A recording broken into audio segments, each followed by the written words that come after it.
Hey everybody, welcome to Rock, Paper, Hand Grenades. I'm Matt Connerton, and I am all alone. All alone. Yeah, so Gary will be here, I believe. He did post on Facebook that he'll be here, and the Honorable John Heichel will be our guest. But basically, what has happened is they're not here yet. So I'm operating under the assumption that they're one or both of them is looking for a place to park. If you're watching this live on Wednesday, you know that the weather is terrible. I had quite the car ride here today myself. Very, very slippery out.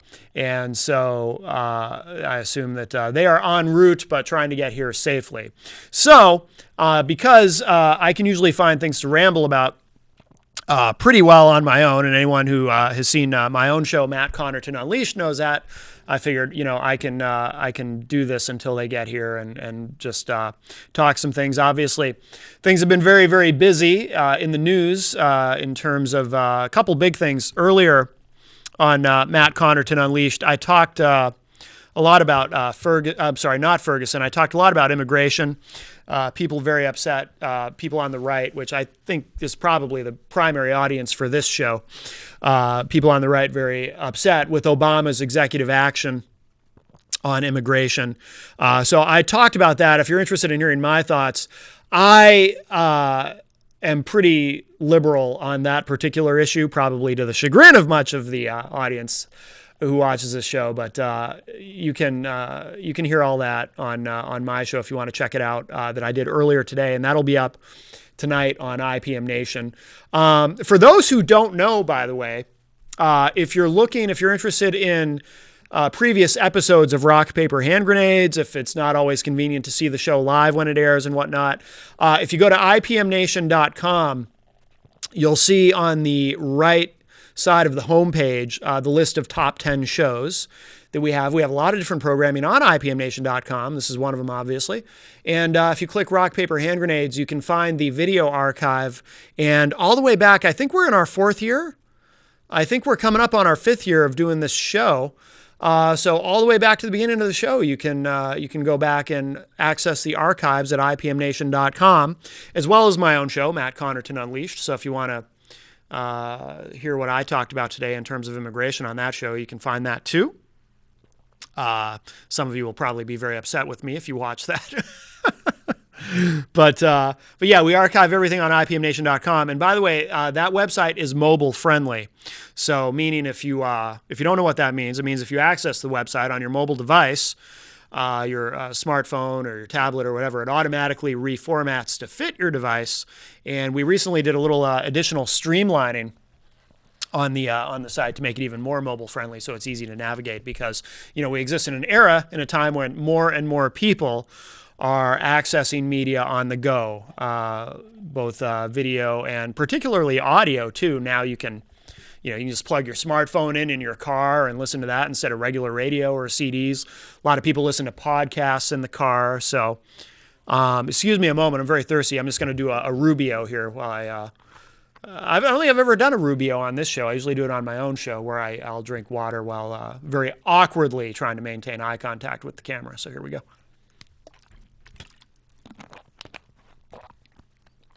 So that was my Marco Rubio. Great senator from Florida who will probably run for president. So very interesting. The other thing I talked about today on Unleashed, I did talk about Ferguson a little bit just tangentially, because I discussed Rand Paul and his response to what happened in Ferguson. And it's very interesting. Rand Paul is someone who I am completely fascinated by. And as a lot of people are, Time Magazine recently put him on the cover as the most interesting man in politics. I think is what the actual title was, the title of the article. And I'm fascinated by him, and that should in no way be taken as I endorse him or I support him for president. There are things about him that I like very much. And I know that the libertarian wing of the Republican Party probably likes him a lot. And I think that wing of the party seems to be growing in influence alongside the Tea Partiers, whose influence kind of waxes and wanes. But But I'm an independent, as regular viewers know. But Rand Paul is very interesting, and there are a lot of things about him that I like. There's also some things about him that I find deeply concerning. So I think it will be, it's very interesting to see, assuming that he does run for the Republican nomination, how he threads that needle, because he tends to think kind of outside the box on things. And if you want to, I read his entire thing earlier today on Unleashed, so you can check that out if you want to hear my reading of it. I will often read things that Rand Paul has written, and I enjoy reading them aloud as though I'm giving a speech. And I really enjoy that. But the article that he wrote, it's short, but it's up on time.com if you want to see his response to Ferguson. And one of the things that's very interesting about Rand Paul, and we'll wrap up on that, but I find it interesting how he kind of thinks outside the left-right paradigm. There's we live in a political realm now where everything is so polarized politically, and that right-left paradigm is so active that it's like you have to, in the case of something like Ferguson, you're expected to be a liberal who believes that, okay, another case of a white cop, shooting an unarmed black guy, and this is a trend, and this is something we need to stamp out, etc., and take the extreme left position. Or you need to either be a conservative who kind of says, well, that guy got what he deserved, and the cop has no blame in any of this and acted in exactly as he should have, etc. And the media is to blame for fanning the flames and all that. You have to take that extreme right position. And people look at you funny if you kind of try to actually dig a little bit deeper into it. And instead of just picking a side, left or right, you actually try to look a little deeper at the issues surrounding something like this. And Rand Paul, in the short op-ed that he wrote for Time.com, actually tries to look at, well, what causes this? Why do we have this problem? He talks about the drug war. That figures in. Again, I'm not going to read the whole thing like I did earlier on my own show. You can do it yourself. Not right now. Wait till this show is over. But so I think Rand Paul is a very, very interesting guy. I did discuss immigration, and I talked about how the Republican Party is all up in arms over Obama's immigration action, calling him lawless, calling him the imperial president, calling him an emperor, etc. I disagree with that. Like I said, I'm not a Democrat or a Republican. I'm an independent, so I don't feel any pressure to carry anybody's water. So, I have plenty of criticisms of Barack Obama myself. I also have a need to, I do feel like I think he's being picked on unfairly, I also tend to want to stick up for him. And I think the right has gone a little overboard, well, more than a little overboard with some of the stuff like talking about impeaching him and suing him. And, I always say, this might be a bitter pill for some people to swallow, but the executive office, the executive branch of government does have some executive power. And my attitude is if the Republican Party is upset, if Republicans in Congress are upset with anything that Obama has done via an executive action, because it wasn't technically an executive order, it was an executive action, and they are two different things. But my feeling is that you then, if the executive branch doesn't like something, if the legislative branch is upset with something that the executive branch has done, then you initiate the process to take that to the judicial branch. And then if it is in fact unconstitutional, the judicial branch will rule as such. And that's why we have the three branches of government, the checks and balances. And we have a call. Maybe this is Gary. Hi, welcome to Rock, Paper, Hand Grenades. Who's on the line? Yeah, hi, my name is Roland, and I want to say that I think it's the worst thing in the world by giving those illegal aliens citizenship, or whatever you want to call it. Because what about those thousands of people who are waiting for years that put the proper papers in different countries to come over here? They're getting screwed. Roland, let me agree with that. Also, I want to say that this guy here we have for president, he does whatever he wants. If he wants something done, he uses executive power. I'll tell you one thing. Clinton ruined the dress, but Obama ruined the nation. That's all I got to say. Thank you very much. All right, Roland. Thanks for the call. I actually had was interested in having an actual conversation with Roland, but it sounded like he just wanted to kind of do the hit and run thing. So, because if you notice, I started to ask Roland a question, but then he was right on to the next thing. So, so I will respond to Roland's complaint, and it is a complaint that you hear a lot. Well, Obama gave all these people citizenship, which technically is not correct, but I understand. I do understand the point. There's that sense. I'm not unsympathetic to the point of view that, these people are getting a pass, and yet what about all the people who come in the right way or who are trying to come in the right way? What I would have been interested in asking Roland if he'd stayed on the line, and Roland, feel free to call back if you want to talk about it further, because I enjoy discussion and interaction on issues, particularly with people I disagree with. I find it, even if we can't find any common ground, or maybe we will, I find it intellectually stimulating to hash things out in a respectful way. But here's what I think. The entire system needs to be overhauled. The entire immigration system needs to be overhauled. One of the issues where I tend to be conservative, even though I tend to have a pretty liberal attitude on the issue of immigration overall, and I do, and I freely admit that. On this issue, I am pretty liberal. And I have absolutely zero problem with Obama's executive action on this. I think it was the correct thing to do for a variety of reasons. Having said that, an issue where I do tend to be, or not an issue, but an area where I tend to be kind of conservative is my attitude toward government bureaucracy. It's one of the things that drove me out of the Democratic Party and forced me to become an independent. I became an entrepreneur and a small business owner. I'm now a full-time small business owner, and it's very difficult, from my perspective, to be a small business owner, to be an entrepreneur in this country, and be a liberal or a Democrat, because you really kind of have an appreciation for how much better things are when they're not overly complicated for no reason. I mean, ask anyone who's ever owned a small business where, they hang a shingle or they have a sign out front and they have to figure out a way to comply with all these stupid little archaic zoning laws that the particular town that they're in might have. Well, if you're going to put a sign out front, it has to be exactly this wide and this tall, and it has to be exactly this many centimeters off the ground, and it can only be these colors, and blah, blah, blah. And we're going to change this all in a few months, and then you'll have to get a whole new sign. And, it's very, very frustrating. A lot of it's regulation for the sake of regulation. Some regulation is necessary, of course. I believe in having labor laws, for example, so employers don't abuse their employees and so forth, because there is a dark side of capitalism that needs to be held in check. But I generally dislike bureaucracy, and the immigration system, the immigration process, I'm sure, like anything government attempts to do, is probably far more complicated than it needs to be.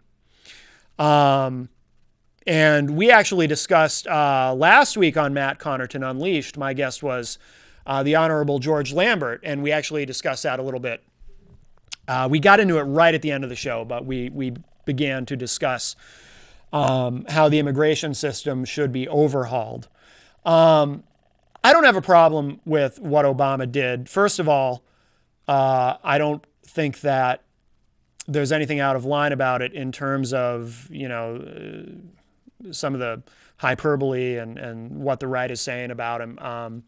It is a fact that, for example, I don't think any of these people were calling for impeachment or were furious when Reagan signed an executive action in 1987 because the law that was passed in 1986 didn't go far enough. So Reagan signed an executive action to expand protections under that law. When Congress failed to act, by the way, Congress was obviously involved with passing the initial legislation in 1986 that effectively gave amnesty to millions of undocumented workers. But there were changes that needed to be made to expand that protection. There were things about the law that were imperfect. And in 1987, Congress struggled to get that done. So Reagan, this might sound familiar, taking into consideration recent events, Reagan, when Congress failed to act, said, well, this needs to be resolved somehow. So he then issued an executive order expanding the protections of the law. And, was he King Reagan? Was he an imperialist? Was he an emperor? I don't think so. A similar situation happened in 1989. There were some changes that needed to be made affecting the status of undocumented workers in this country. And Congress failed to act. They whiffed. Couldn't do it. So in 1990, at that time, President George H.W. Bush took it upon himself. He said, well, Congress isn't going to do this. I'm going to do it. And he issued an executive order. I don't remember anyone calling him an emperor, talking about suing him, talking about his impeachment, this and that.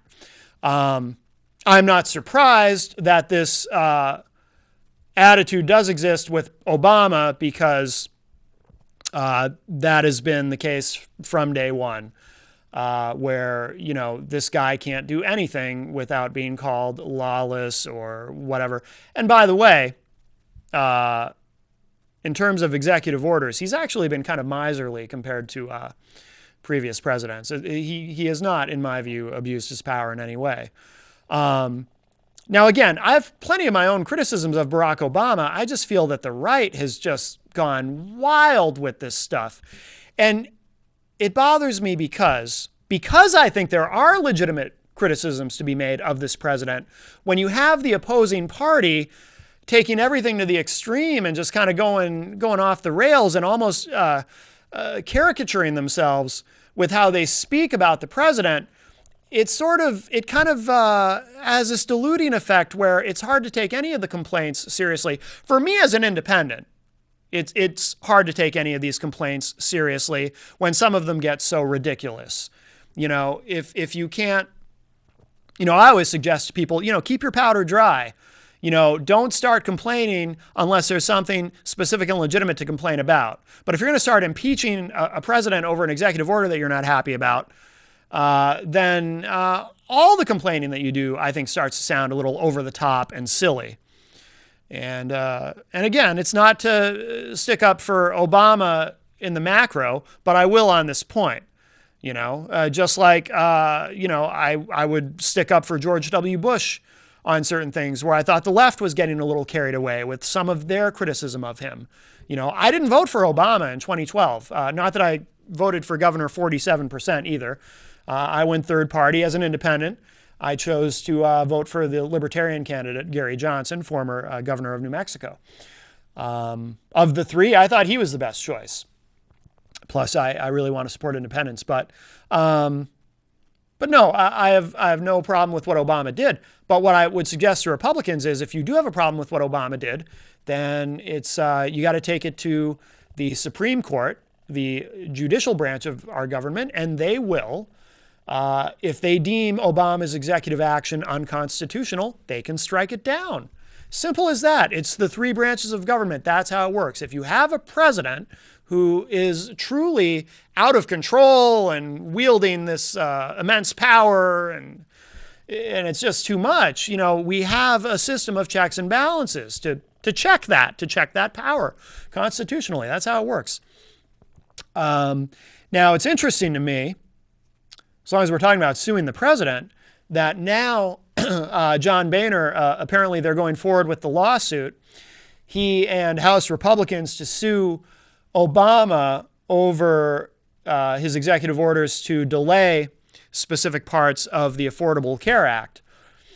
That may not get very far because they are going to have the hurdle of trying to prove standing. If you're going to sue somebody for something, you have to prove standing, which means, of course, that that particular law or that's been passed or executive order or whatever it is, that the party that you're alleging has done something, whatever it is that they've done, has to directly affect you. If it doesn't affect you in some way or someone that you represent, then you don't have standing. So there's some question about that. I think that the lawsuit is kind of silly, but I don't necessarily object to them going forward with it because Actually, if it ends up at the Supreme Court, then the Supreme Court can rule on it. And again, it's our three branches of government functioning as they should. And the Supreme Court can rule if Obama delaying specific parts of the Affordable Care Act. I believe they're specifically aggrieved over Obama delaying the mandate, the phasing in of the mandate, which is particularly odd. And this is the part where, to me, it gets silly. The mandate is one of the biggest parts that the Republicans have a problem with. Not just Republicans. I don't like it either. I don't agree with the mandate either. However, if they're suing the president over an executive order which delays the mandate, then they're suing the president over an executive order that delays something that they don't actually want to happen anyway. So it gets a little weird. But, if they can prove standing, if they want to proceed with it, fine. Again, I have a lot of issues with the Affordable Care Act myself, by the way, and because I know some people will hear me talking about this and think that this must mean that I support the Affordable Care Act. Actually, I thought that as much as we needed health care reform, I thought that Obamacare was the wrong way to do it. I don't think that adding additional bureaucracy to an already overly bureaucratized system is the best way to fix it. I actually would have preferred, and this is why I get frustrated with both parties over this, I would have preferred what would amount to a more Republican-style version of healthcare reform, where it's more free market-based. I would have preferred less government intrusion into the healthcare system, not more. Of course, there's no chance of that happening because the only time, at least on the national level, that the Republican Party is interested in talking about healthcare reform is when they have something to push back against, whether it's Obamacare or whether it was Hillary Care in the early 90s. And that's frustrating to me because an opportunity was missed. However, it's also frustrating to me that Obama and the Democrats couldn't have approached healthcare reform differently, in that they should have done more to embrace free market principles and less regulation. I think that the smart play would have been to present something that Republicans would have a hard time arguing against. It's easy for Republicans, for example, to argue against the mandate because that's the federal government compelling you to buy a service that you shouldn't be forced to buy. So a Republican free market argument against that makes sense. Even Howard Dean, who's a pretty liberal guy, Howard Dean said you don't need the mandate. It's stupid. Shouldn't have been in there. He didn't support it. So I think it would have been really interesting if Obama and Pelosi and Reid and other Democrats would have said, you know what? Yes, we're going to do healthcare reform. We're going to make this happen, but we're going to make it more free market based, because they could have co-opted, I believe, some, maybe not much because there aren't a lot of moderates, but maybe they could have co-opted some Republican support. And so it wouldn't have been a totally partisan thing. And they could have done something, again, that would be more difficult for Republicans to argue against. I think that would have been interesting and probably a lot better for the country. So, but no, I don't agree with Roland's, what did he say? Clinton ruined a dress, but Obama's ruined the country. I don't think Obama's ruined the country.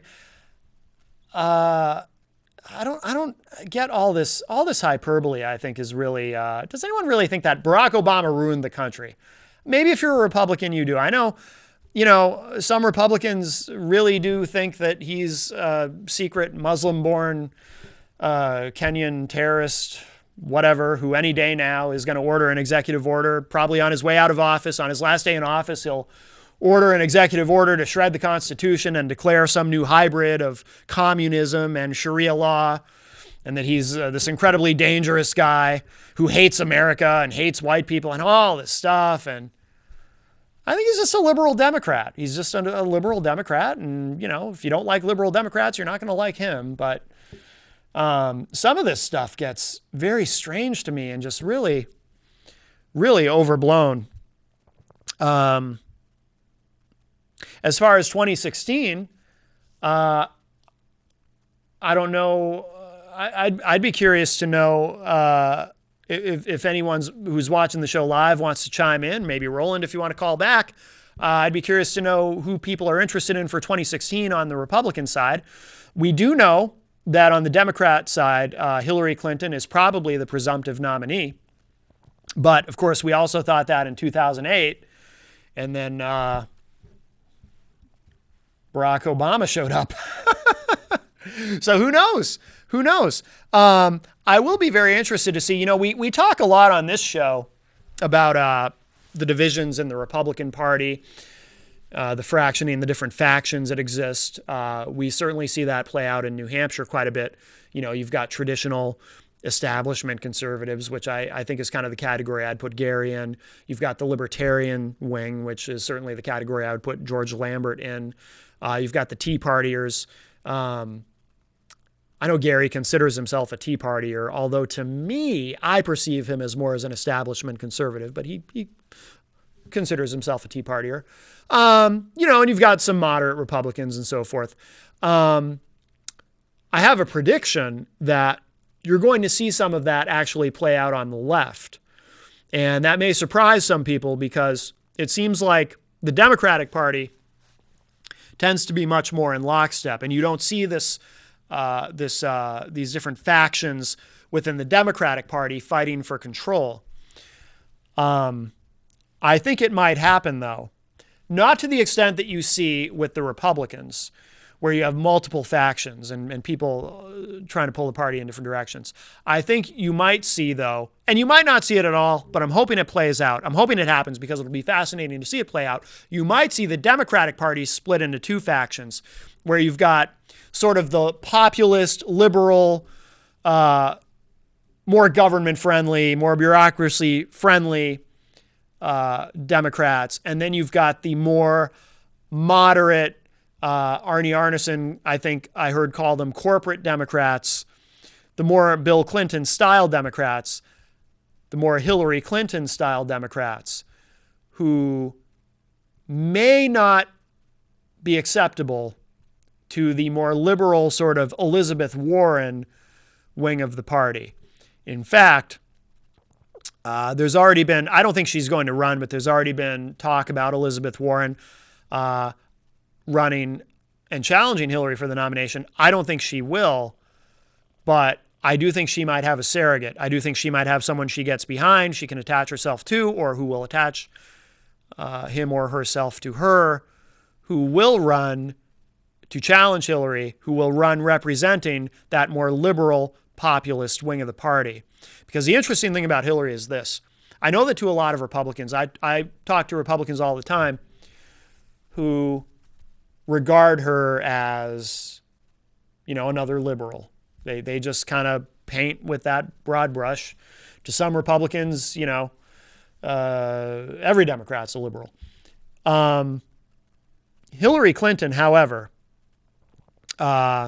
in terms of economics, she's probably more aligned with her husband, who, in terms of economic and fiscal policy, really was no liberal.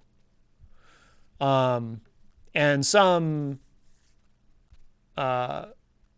true liberals, economic liberals, populists, really kind of have some criticism about him, and statements that she's made kind of lead us to believe, or certainly lead me to believe, that she will be very much the same way. And also, in terms of foreign policy, she is no liberal. In terms of foreign policy, I think she comes across as someone who is essentially and effectively a neoconservative. I think she would have been very comfortable in the cabinet of the Bush administration. She did vote in favor of the Iraq War. She sort of, I think disingenuously,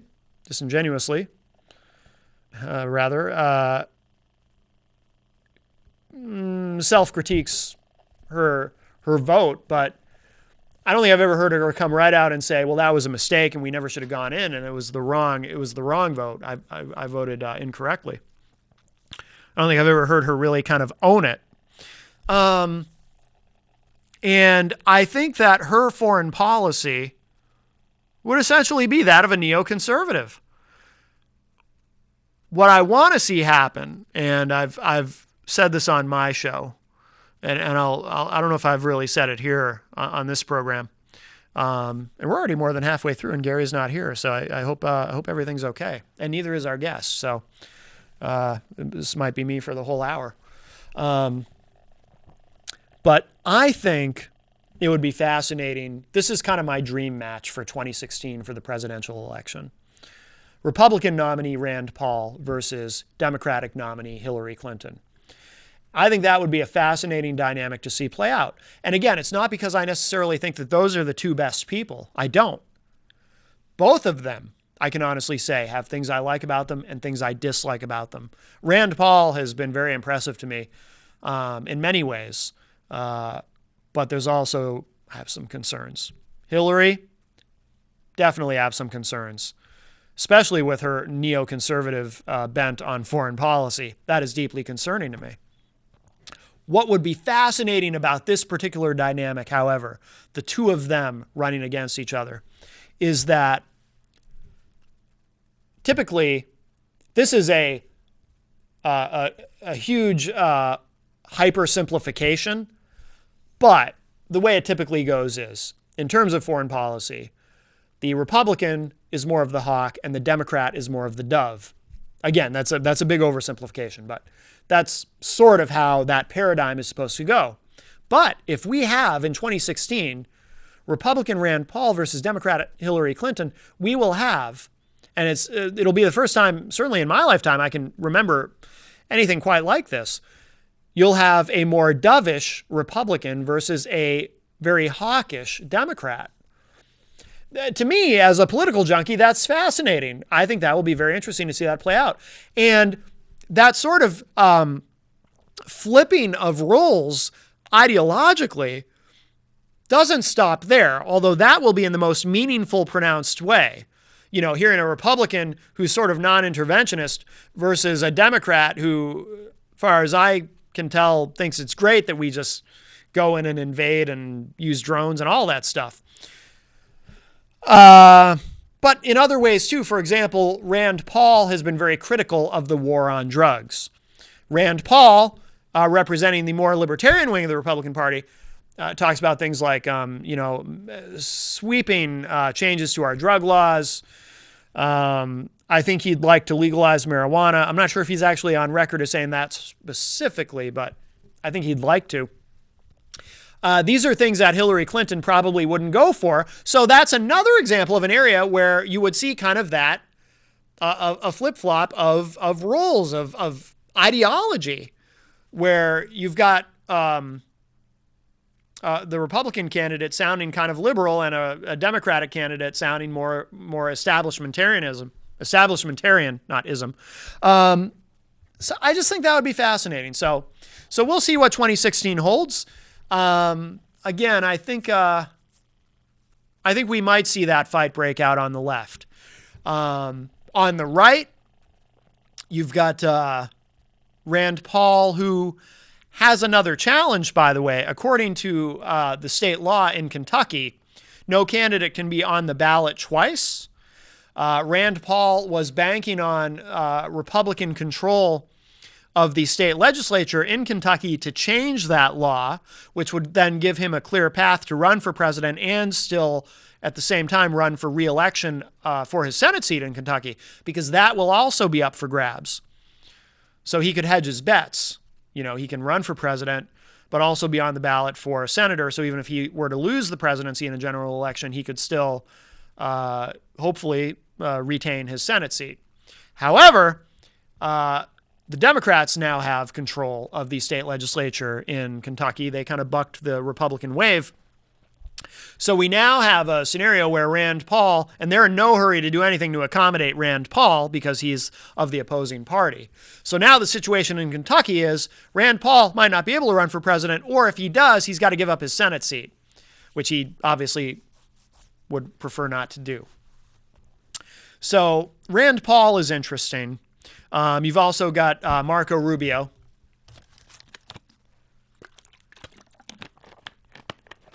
Again, whenever I mention his name, I have to take a gulp of water while I try to awkwardly maintain eye contact with the camera. Marco Rubio of Florida. You have Jeb Bush. There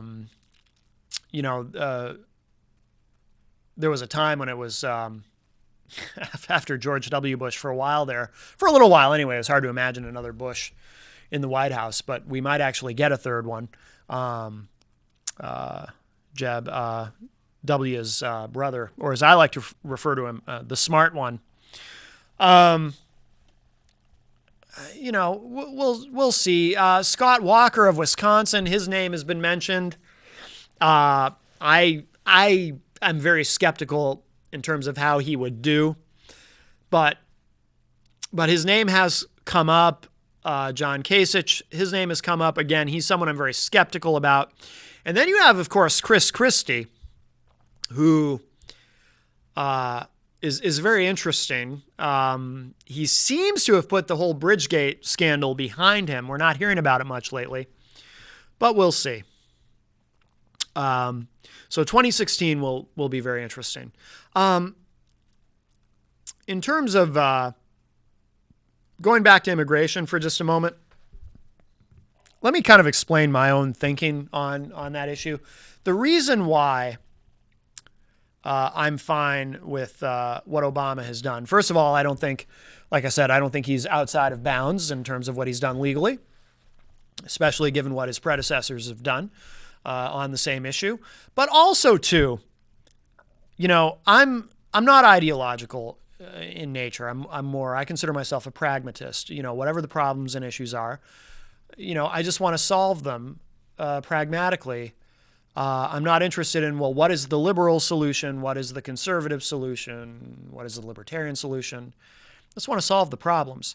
And when I look at an issue like immigration, one of the things I like to do in terms of problem solving is say, okay, well, before we go through a list of possible solutions, let's go through and eliminate all the things that either aren't practical, aren't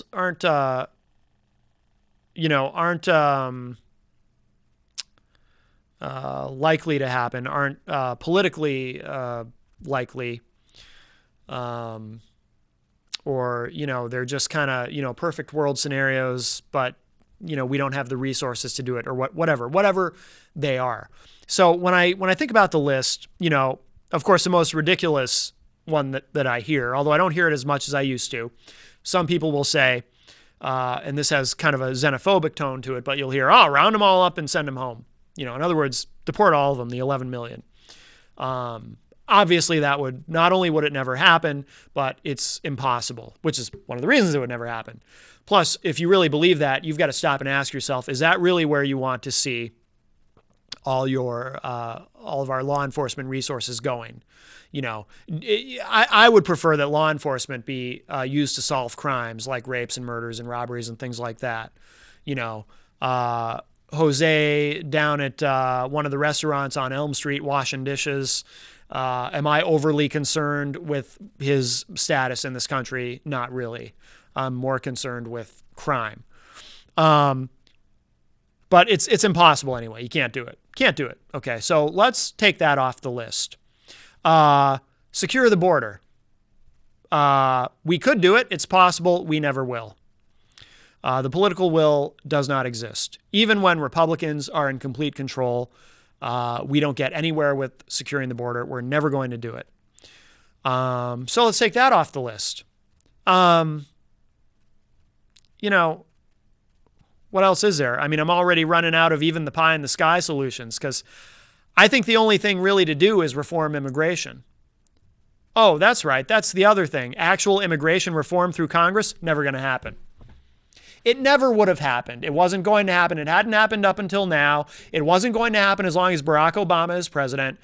You will never get the Republicans. You would never have gotten the Republicans to the table to do anything meaningful in terms of immigration reform. If it didn't happen, here's where the window was. If it did not happen right after 2012, when you had all these Republicans, all these strategists during that postmortem period after the 2012 election, after Romney losing the presidency, when they're all saying at that time, we have to find a way, the Republican Party has to find a way to reach out to Hispanics. We have to stop alienating these people. We have to stop running around talking about deporting everybody, or self-deportation was Romney's thing.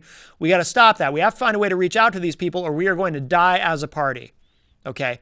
That was the moment when, if anything was going to happen on the right in terms of meaningful immigration reform, that is when it was going to happen. And it didn't happen then. So it certainly wasn't about to happen now. And some would say, and some do say, well, the Republicans regained control of Congress. So now with Republicans in control of the legislative branch, now would have been the time. Now would have been the perfect time for the Republican Party to dig in and get something done. And we will do immigration reform, and the president can sign it if he doesn't go crazy and do this imperial executive order, right? But it wasn't going to happen. I think it's naive to believe that it was going to happen. Even now, it was not going to happen, because what incentive does the Republican Party have, being in control, to do comprehensive immigration reform when the Republican Party has already proven to itself that all the panic after the 2012 elections over, oh, we got to reach out to Hispanics, we got to do this, we got to do that. The Republican Party said that, then proceeded not to do it, and still was able to regain control of the Senate without reaching out to Hispanics. So as a party, you guys on the right have already proven, screw them. You don't need to reach out to Hispanics. You can continue to be, hard cases on immigration. It doesn't matter. So I don't believe for one solitary second that even if Obama had not done this executive action, that anything would have been done on the right regarding immigration reform. It would have been just more talk to kind of placate those factions within the party that do believe that immigration reform is important, while continuing to not actually do anything so as not to alienate the base of the party that believes, no, we got to round them all up and send them home. They're here illegally. They're breaking our laws, etc. In terms of securing the border, let's go back to securing the border for a moment. Why is it? By the way, I believe that we can secure the border. I'm not saying that it's not possible. Of course it's possible. I'm just saying it'll never actually happen. The political will to do it does not exist. But can it be done? Of course it can, because we have these, and I didn't know about this until within the last year or so. I had no idea that we have these interior border control checkpoints. But we do, where, like in Texas, 60 miles in, 80 miles in, they have checkpoints where they pull people over. Border Patrol is operating within our borders, where they pull people over and ask you some questions. And maybe you have a Hispanic sounding last name. Maybe you talk a little funny. So if they begin to suspect that you're, if you are Hispanic, they will then put you through the paces. Not that it's only Hispanics. Apparently they do it to all kinds of people, but I'm sure especially if you happen to be Hispanic, then they're asking you questions. Are you a citizen? And of course, all the BS that goes over when you get pulled over for a traffic stop. When you get pulled over for speeding and the cop proceeds to ask you questions that are none of his business and are not relevant to what's currently happening at that moment. The stuff like, so where are you headed? Where are you going? These are not any of his business, but the cop will ask you anyway. This goes on. And this is how they operate at these checkpoints. Well, why can't we take the resources that are used to operate these checkpoints and move them to the border and secure the border instead of violating constitutional rights of these people by pulling them over 60 miles within the state of Texas. That's BS. That is a violation. That is, you can't constitutionally be doing that. There's no just cause. There's no probable cause. And then the profiling, oh, someone seems Hispanic, so now we're going to have them pull over into what they call secondary, and we're going to search their vehicle and all that. You know. And I'm not an anti-profiling guy. I think profiling gets a bad rap. I think it is a tool that law enforcement has to use. I certainly think you should be profiling people getting on an airplane. You know, if someone seems like they... for whatever reason, be it their name or whatever might be sympathetic to Islamic extremism, then you want to kind of maybe spend some time with them and you know, see if just make sure they're not up to anything. Whereas I don't think you need to be doing a cavity search on grandma who is on her way to spend some time with family for Thanksgiving, or, you know, the kids on their way to Florida for spring break or whatever. You know, so I think some common sense profiling is necessary. Pulling people over 60 miles, 80 miles inside the United States away from the border, Border Patrol doing that is wrong. That is an example of profiling gone amok, and it is unconstitutional, and we as Americans should not tolerate that. And if we're all so concerned about securing the border, then why aren't we utilizing those Border Patrol resources at the border? I think that might be why we call them Border Patrol, right? They're supposed to be doing something at the border. If we can't even get that part of it right, we are never going to secure the border. And the political will doesn't exist. I always tell people, you know, because some people vote Republican specifically because they feel so passionately about this issue. They think the Republican Party is the party that's going to fix our border, our broken and porous border. Prior to Obama, we had 8 years of a Republican president. Whatever happened to that border fence I used to hear about all the time? I think a couple miles of it got built. It's never going to actually happen. And by the way, do you think that the people who really are in control of both parties, the corporations, you know, the lobbyists, you know, like the farming lobby, do you really think that they want that border secured? Pretty powerful lobby in Washington, right? They don't want that border secured. They want the cheap labor. Any major company or corporation that owns factories in the southern part of the country close to the border, you think they want that border secured? They don't want that border secured. They want that cheap labor. Don't kid yourselves. That's why it's never going to happen. You can vote for whoever you want to. You can vote for Ted Cruz if you want to. You can go as far right as you want. That border is never going to be secured. So let's cross that off the list. And that is why I have no problem with what Obama did. I guess, well, we only have a few minutes left and Gary's not here. So it looks like I'm going to be wrapping up the show in a few minutes on my own. But we do have a few minutes left. So let's see here. I mentioned this is just very brief. John Stossel posted this on foxnews.com. And John Stossel, of course, is a pretty libertarian guy. Border control can't control southern border, but can still harass American citizens. This went up actually back in August, but it's very relevant today. And it's short, so we'll get this in quickly. He writes, if I drive across the U.S. border, I expect to stop at a Border Patrol checkpoint. But imagine driving to the grocery store or mom's house well inside America and being stopped by the Border Patrol. Many Americans don't have to imagine it. It's how they live. Even as the federal government fails to control the southern border, it sends the Border Patrol farther into the interior, where Americans complain that agents harass people who are already U.S. citizens. It's legal. The Supreme Court ruled that the Border Patrol can set up inland checkpoints anywhere up to 100 miles from an external border of the United States. That's what government now considers a reasonable distance from the border. Again, let me just stop for a second. Border Patrol. Border. 100 miles in from the border is not the border. The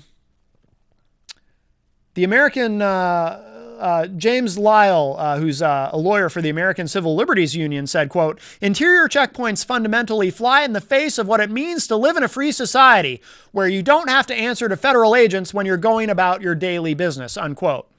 But that means the zone within which you could be stopped and searched includes much of Florida and California and all of Maine and New Hampshire. Think about that. 2/3 of America's population lives that close to the border. When you think of it in those terms, in that context, it's really staggering. The Supreme Court ruled that Border Patrol agents at these checkpoints can, quote, "conduct brief stops for the limited purpose of verifying residency status, but cannot conduct searches of individuals or the interior of their vehicles," unquote. But the experience of members of my staff and videos on YouTube show that Border Patrol agents do exactly that. They often demand answers to lots of questions and search cars too. The reason these videos are posted on YouTube is because increasing numbers of Americans consider the searches unconstitutional. They refuse to answer the extra questions. Some refuse to roll down their windows. Then agents sometimes break the window. Sometimes they tase the driver. Pastor Steven Anderson was stopped at a Border Patrol checkpoint 60 miles from the Mexican border. Officers say their police dog alerted them to something in his car, but Anderson says the dog never reacted to anything. Anderson wouldn't let them search his car, so officers broke both windows and tased him.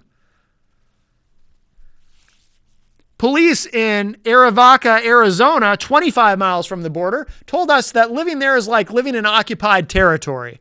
Apache helicopters fly overhead. Dozens of Border Patrol agents' trucks cruise their streets. Children in that town must go through checkpoints every day just to go to school. Lyle from the ACLU says, quote, "Agents tell people that all residents are suspect simply by virtue of living in southern Arizona," unquote. There's a little bit more to this article, but we're running out of time. If you want to take a look, like I said, it's on foxnews.com. John Stossel wrote this: "Border Patrol can't control southern border, but can still harass American citizens." That's the name of the article. So hopefully you all can understand my skepticism about the idea that we're ever going to actually secure the border, because I am convinced that we will not. So like I said, I don't have any problem with what Obama did.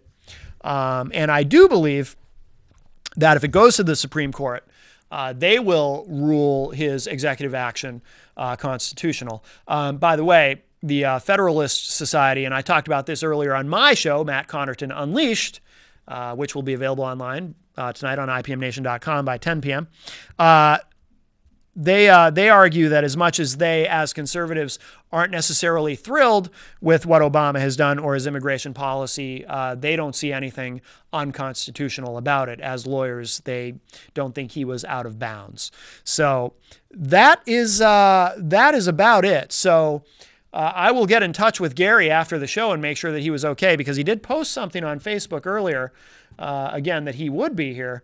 And he didn't make it, and the roads are bad, so I'm sure he's fine. But no progress report. I guess no progress report, according to the voice of God behind me. So that program will be a repeat. But you should watch it anyway. We also carry that on IPMNation.com, by the way. We have all kinds of good shows. But anyway, so before we wrap up, I hope everybody has a great Thanksgiving. I, of course, if you haven't heard me mention it already, I have my own Thanksgiving ritual. I get up first thing in the morning, crack of dawn, Thanksgiving Day, and I go out and I try to find some Native Americans, and I'll kill them and steal their stuff. You know, really trying to celebrate the holiday of Thanksgiving. I'm kidding, of course. I don't actually kill them. I just take their stuff. But I hope everyone has a safe travels. The weather sucks. I'm not looking forward to my drive home. My drive in wasn't much fun. So, but I'll be very careful. But I hope everyone has a great holiday week. has a great holiday weekend. If you do go out shopping on Black Friday, as someone who used to work in retail, I implore you, please be nice to those people. Just because they're wearing name tags does not mean that you're better than them and that you can treat them badly because you're shopping and it's Black Friday and you think it's okay. Boy, I'll tell you what, I don't miss that job at all. But I, my experience led me to issue that little reminder to all of you. Be nice. Just be nice. Be nice to everybody. And if you miss out on the early bird doorbuster sale, hey, there'll be another one next Black Friday. All right, so that's it. Everybody, please be safe. Happy Thanksgiving. And I'm sure next week we'll be back with Gary on Rock, Paper, Hand Grenades. Talk to y'all later. Bye.